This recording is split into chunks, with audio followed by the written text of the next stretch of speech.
2017 self-titled album. It was a pretty vast departure from what bands would expect from Suicide Silence. What exactly happened there? Was it a conscious decision to go that route?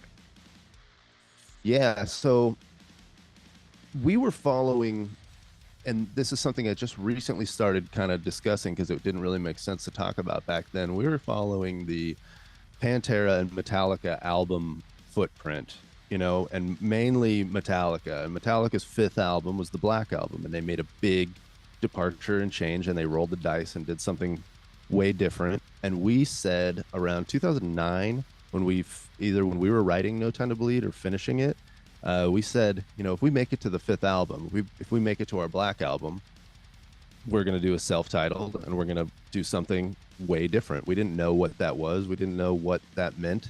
But it was kind of this planned thing that we knew we were going to do.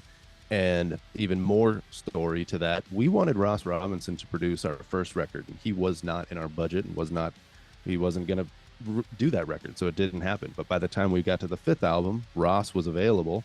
Ross was into it.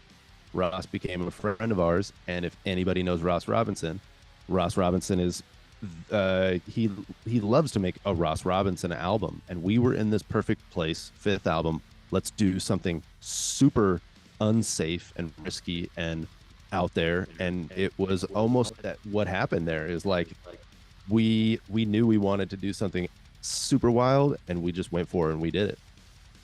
Now, was Become the Hunter a response to fan reaction of that album? No, I would say that Become the Hunter was, I feel like it's always easy to look at what you did and be proud of what you did, but also realize that there's these particular kind of weapons, let's call them, in your arsenal that you are super good at doing. And I feel like we needed to kind of shed our let's call it, we've always felt like we needed to appease fans, and we needed to make a certain style of music for it to work, and we needed to throw out the rule book and make an album like the self-titled album to fully have the fire and the honesty to make an album that maybe sounds more like us.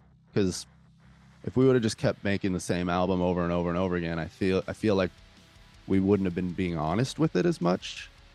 So we needed to make an honest departure record to re-establish how much we love making excruciatingly visceral, I guess what people would consider a standard kind of deathcore sound.